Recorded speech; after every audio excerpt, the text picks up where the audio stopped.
start out by talking a little bit about the Kepler conjecture and its formalization. The topic suggested to me by the organizers, I thank them for the invitation. The topic suggested was new challenges, and my reaction was a bit, how many 20-year projects can a person do? So the new challenges will be very tentative, but they're topics that I'm interested in working on in the future.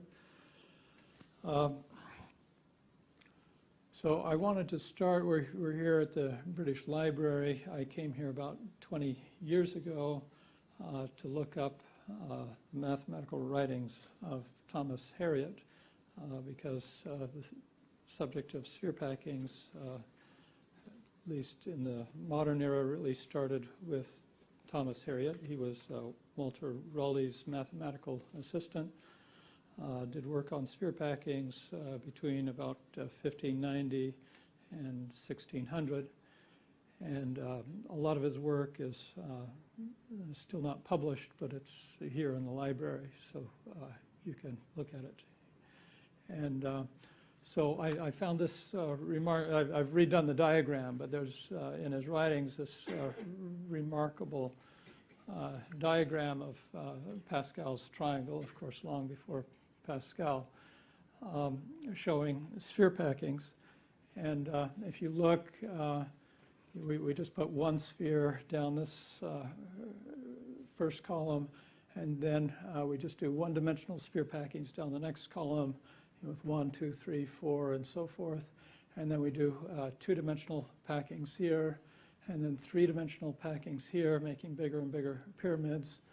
And then four-dimensional, so as I remember, he was actually trying to draw four-dimensional packings here. But you see, you get exactly geometric representation of Pascal's triangle, so that if I take, for instance, this pyramid and stack it on this base, then you get this bigger pyramid, and this gives a formula then for the number of balls in a cannonball packing, which was the problem that Walter Raleigh posed to Harriot for the warships.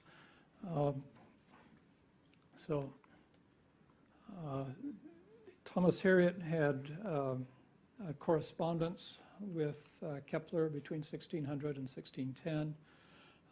The subject was really on optics, and so Harriot was a believer in the atomic theory, and he was trying to persuade Kepler of the atomic theory. And they conceptualized the atoms as spheres, and for that reason they were studying packings to understand nature. And Kepler eventually wrote a booklet called Six-Cornered Snowflake that contains this assertion that the face-centered cubic is the densest packing possible. Here's just a calculation that you can do of the density, and you see why it's called the face-centered cubic packing, because you get the arrangement by taking a cube and putting a sphere at the center of each face. But Kepler was motivated to think about density by looking at the pomegranate and its seeds and how they're tightly packed together. And he actually came up with the shape of the face-centered cubic packing by studying the bee's honeycomb and looking at the shape of the cells. And if you sort of repeat that structure on top and put a ball in the middle of each honeycomb cell, you get the face-centered cubic packing. So eventually this became part of Hilbert's, one of Hilbert's problems, the 18th problem that he asked at the International Congress in 1900. Rogers famously said, "Many mathematicians believe and all physicists know that the pyramid arrangement is best." There was a volume on Hilbert's problem that came out. This was a conference in 1975.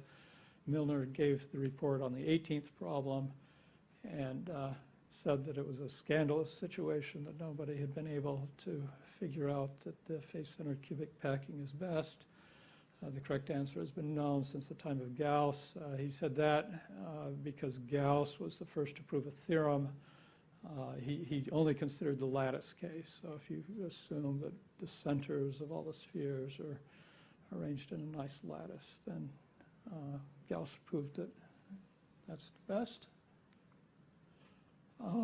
So Sam Ferguson and I announced a proof in 1998. It was a long proof, 300 pages of text and lots of computer code.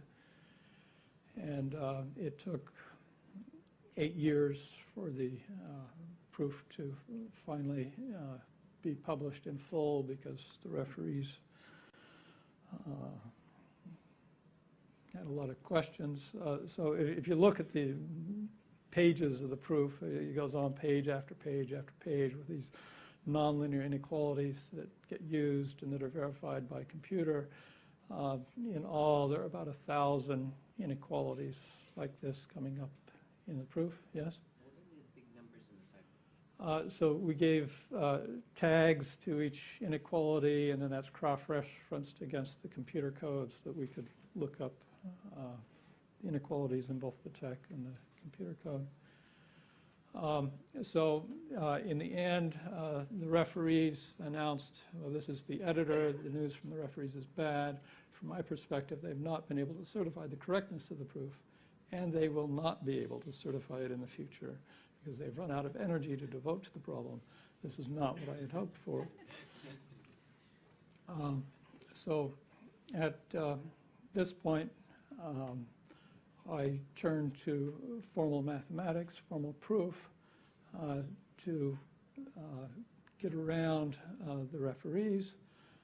So the idea was that computers were once human, referees were once human. Let's do away with both occupations and let, so these are two of the editors involved in the proof of the Kepler conjecture, Sarnak and Ligarius. They're both excellent number theorists. Let's let them get back to the number theory and take away refereeing from what it is they need to do. So in 2003, I announced a project to give a complete formalization of the Kepler conjecture, including the text part of the proof, as well as the computer-assisted parts of the proof. In this paper, I say, in truth, my motivations for the project are far more complex than a simple hope of removing residual doubt from the minds of a few referees. Indeed, I see formal methods as fundamental to the long-term growth of mathematics. And so the hope is that the Kepler conjecture isn't going to be the last computer proof that we do, and we really need the tools to support large computer-assisted projects. So this became a fairly large international collaboration. This is a workshop that we held in Hanoi in 2009, and many of the co-authors on the paper that completed this formalization project come from this group. In an act of referee revenge, so the project was completed 3 years ago. We submitted it for publication, and the referees took 2 years to decide whether the formalization was ready for publication. You think that you just hit return and run the formal proof and you'd be done. But, so this paper actually just finally appeared about a month ago. So we're really done now. Here's my list of co-authors. Some of them are here today. So this is about new challenges. Shortly after I finished, after we announced the proof in 1998, I was living in Ann Arbor, Michigan at the time. I got a call from the farmer's market saying you've got to get down here right away. We can handle the oranges, but we don't know what to do about the artichokes. So here's the new challenge.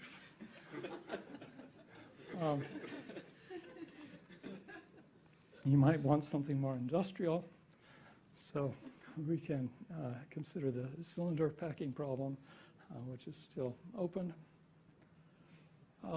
So in talking about applications, I think the first thing we should talk about are some of the tools that went into the construction of the proof.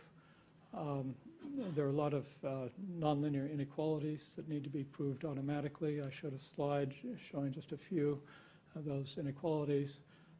You want an automated tool that allows you just to have a specification of the inequality, and then the tool will automatically give proof. So these are inequalities involving polynomials, rational functions, square roots, trigonometric functions, and so forth. And you have a given compact domain, and you want to do a verification. And then we also have tens of thousands of linear programs that come up as part of the proof. And there again, we developed an automated tool that just gives a statement of the linear program and automatically gives the formal verification of the bounds. So there were actually 5 PhD theses that were written related to the computer parts of the proof. I'll mention specifically Soloviev really worked hard on the linear programming to develop a general tool that allows you, and it works almost as fast as just running the linear programming software at this stage. You can take the certificate from the linear programming software and do a very fast verification. And then I won't go through all the details here, but there are other projects that have been related to the formal verification of the Kepler conjecture. For instance, we did the project in a combination of the whole light proof assistant and the Isabel proof assistant. And so some people developed some tools to translate back and forth between the different systems.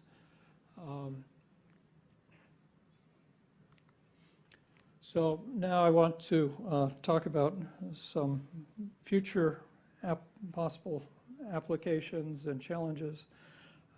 I'm just going to give 1 minute of history here, starting with Piano's Formulario Mathematico. This is 1895 in the first edition. This is sort of a reference manual, if you want, for formulas in mathematics, written in Piano's symbolic logical notation. So this is a scan from the 1901 French edition, but you can just look at the top and see that he's giving a formula for the derivative of the arc sine formula and stating the domains. And there are very few words anywhere in this whole book. It's all written out in a symbolic notation. So if you want to know digits of pi or what the Bernoulli numbers are explicitly worked out in tables, you can find all of this sort of thing in Piano, starting with Piano's axioms and just working up, more and more complicated libraries of results and formulas. So Bertrand Russell met Piano at the International Congress in Paris in 1900, and he had this to say: the Congress was a turning point in my intellectual life, because there I met Piano. I already knew him by name and had seen some of his work, but had not taken the trouble to master his notation. In discussions at the Congress, I observed that he was more precise than anyone else, and that he invariably got the better of any argument upon which he embarked. And so then he goes on and says that he retired to Fernhurst to study quietly every word written by him and his disciples. That's a pretty remarkable claim, to have studied every word written by Piano and his disciples, when you realize that this is the type of writing that they had. but we know what came out of this a decade later, Principia. And then to put history in one slide, leaving a lot of people out, from Russell we get type theory. Simple types went into Church's system. Dana Scott gave LCF, logic of computable functions, implemented by computer by Milner, and a descender of that is Hull, and whole light is a dialect of that is what I used for the formal verification project. So the suggestion for a new challenge is really not new at all, because in some sense Piano was just trying to give a statement of the mathematical theorems of the day in a precise language that other mathematicians could refer to.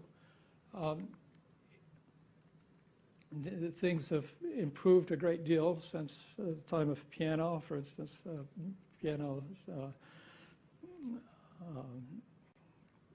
inductive construction of integers can be expressed very succinctly now inside formal proof assistance. So let's turn to a couple of proposed applications, formal abstracts, and verifying cryptographic standards. At the International Congress in Korea in 2014, the president of the International Math Union had a meeting to discuss an initiative of the International Math Union to digitize large portions of mathematics. And I was at those meetings, and I sort of went away with the feeling that formal proofs and formal methods weren't going to have much of an impact, because you just take one theorem in mathematics, and it takes so long to formalize that it's still not really realistic to expect the formalization of all of mathematics. But this initiative had started. They wanted to do something now rather than 50 years from now. And the question is, what do we have the technology to do now that might benefit mathematicians, given that they have plans to move ahead with these digitization projects right now? So so I was invited again to speak at meetings of the American Mathematical Society related to the same initiative.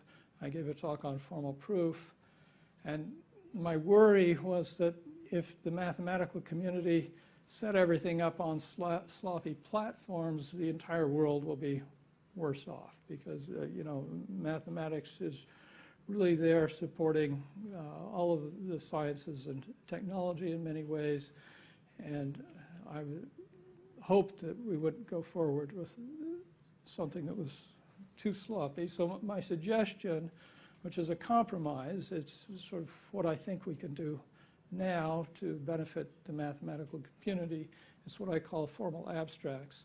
So this is a slide from my presentation last year at the meetings in the American Math Society. Given today's technology, it's not reasonable to ask for all proofs to be formalized, but it seems that it should be possible to create a formal abstract service that gives a statement of the main theorems of each published mathematical paper in a language that is both human and machine readable, links each term in theorem statements to a precise definition of that term, again in human machine readable form, and finally grounds every statement and definition in the system in some foundational system for doing mathematics. So I had no plans of actually implementing this. This was just like my proposal to them. But earlier this year, they came back and said they've got seed funding from the Sloan Foundation, and so now I'm involved in this project of making this happen. This was sort of vaporware until recently, but I'm spending the month at the Newton Institute, and there's been a lot of enthusiasm and participation, and so it's finally starting to move from pure vaporware to an actual project. So of course this is difficult to do if you're not giving the proofs. Mistakes will be made. My experience with the formalization of the proof of the Kepler conjecture was that some definitions have to be stated and restated as many as, maybe 40 times before you get things precisely right to do a formalization. But we'll just do what we can do and do the formal abstracts project anyway. So here we've finally got a GitHub repository, so it's not 100% vaporware anymore. But the idea was to really move into some of the deeper areas of pure mathematics and to give formal specification of what some of these different concepts are and statements of what some of the theorems are. And it was just one of my suggested projects to get started was to give a statement of each of the Clay millennial problems. So these are problems of the Clay Institute that carry $1 million prizes, and only one of them has been solved. And it should be much easier to state the conjectures than to actually solve them. So the proposal is just to state the conjectures. So the second topic of interest to me that I'd like to talk about for a few minutes is verifying cryptographic standards. I'll mention two different government agencies in the United States that deal with cryptographic standards. So here I'm not talking about the actual computer code, but government agencies set up standards for what different protocols should do or achieve, and I want to talk about the standards themselves in this last part of my talk. So NIST is National Institute of Standards and Technology. This is an agency of the United States government that's in charge of all of the standards relating to commerce. So, what is a pound? How long is a foot in the United States, and that sort of thing. And they also deal with cryptographic standards. What does it mean for something to be a random number and so forth. So they're in charge. And then the NSA, the counterpart of GCHQ here. So this is an example of a standard document published by NIST, the National Institute of Standards and Technology, giving a standard for random number generation.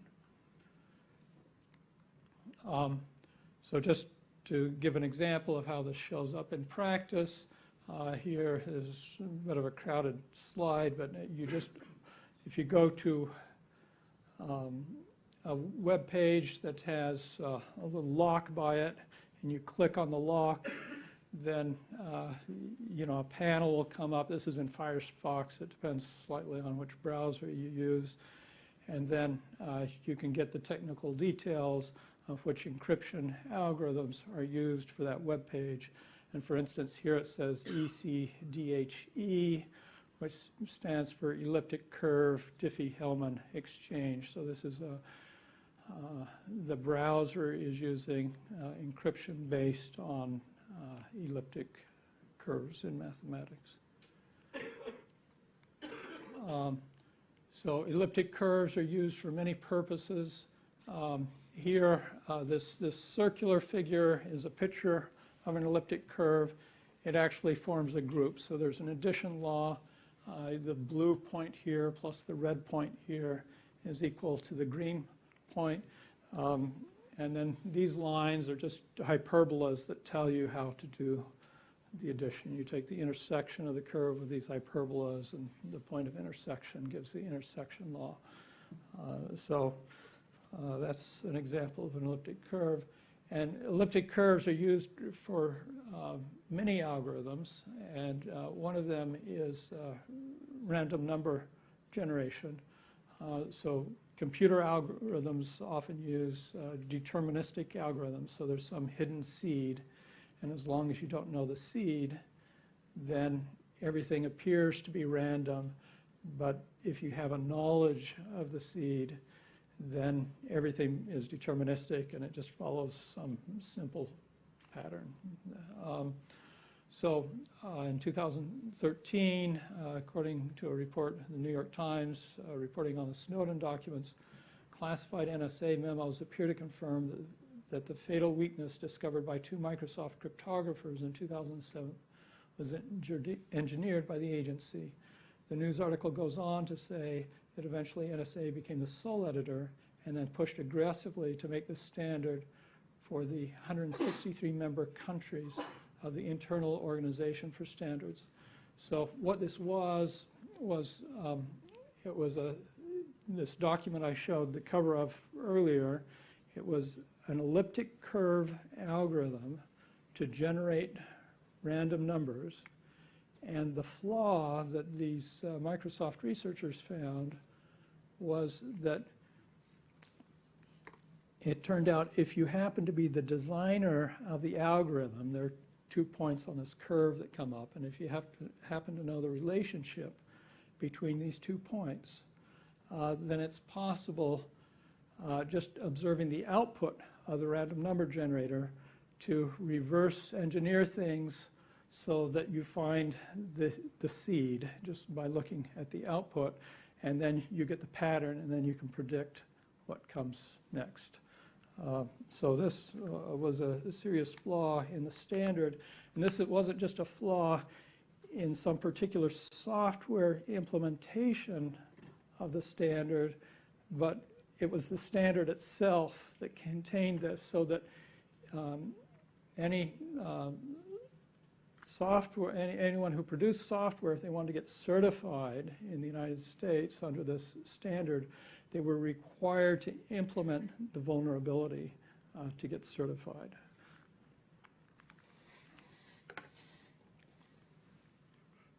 So I got involved with this. I wrote, so this vulnerability was found by these Microsoft researchers in 2007. I sort of extracted the mathematics of that vulnerability and wrote that into an article that was published by the Notices of the American Mathematical Society. This paper I wrote has probably had more readers than anything I've written in my life. There are many tens of thousands of people who looked at this article to sort of see how the mathematics and the back door to this algorithm worked. And then my suggestion in response, I took a fairly close look at how the standard was written. And, you know, if you look at this from the point of view of somebody doing formalization, the standard is just nonsense. I mean, you just, you know, every page you just want to throw up your hands and say, you know, give me some mathematics. Give me something that we can formalize and write down precisely. It's just unbelievable that an international standard would have such muddled mathematics. And so what does a standard agency do when it finds that its standards have gone bad? Of course, the answer is to make a standard for how standards are to be made. So first of all, they withdrew this standard. And second, they initiated this process of reviewing how their standards are formulated. And as part of that review process, they solicited public comments. And I actually submitted public comment to them. And I wrote saying, I'm writing to suggest the increased use of formal methods in the development of cryptographic standards. Researchers in formal proofs have successfully completed numerous projects that are more difficult than the formal verification of cryptographic standards. And then I mentioned Xavier Leroy's group, CompCert project. They have made a full formal verification of a C compiler. So this is how things looked before. So this is just a few lines from the earlier standard saying a use of the random number generator for cryptographic purposes requires assurance that the generator actually produces pseudo-random bits and unpredictable bits. And I read this and I say, yes, of course, yes, we do require this. The user needs assurance that the design of the generator, its implementation, and its use to support cryptographic services are adequate to protect the user's information. Again, I read this, I say, great, yes, that's what we require. The users require assurance that the generators continue to operate correctly. So this is all great.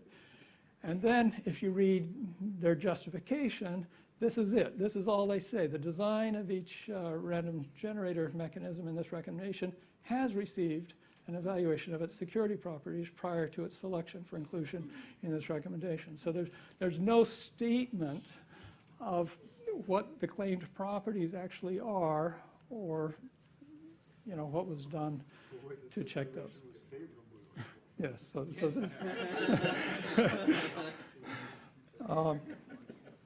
so now, as a result of this review process, they've issued a new document. This is just last year, giving their new standards for creating standards. And this is the document, Cryptographic Standards and Guidelines Development Process. And the result now is, if you read the language, the review of technical merit includes a precise formal statement of security claims. So this is great news that this is now part of the process of any new cryptographic standard that they need to include this based on minimal security assumptions and supported as far as possible by documented cryptanalysis and security reduction proofs. In solicitations for proposed algorithms, NIST will ask for these proofs and, when available, include them in the public record when standards and guidelines are developed.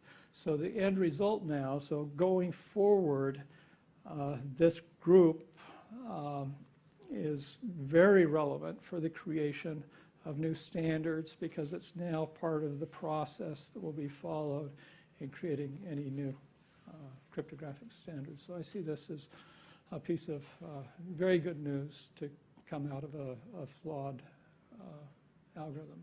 So with that, thank you very much.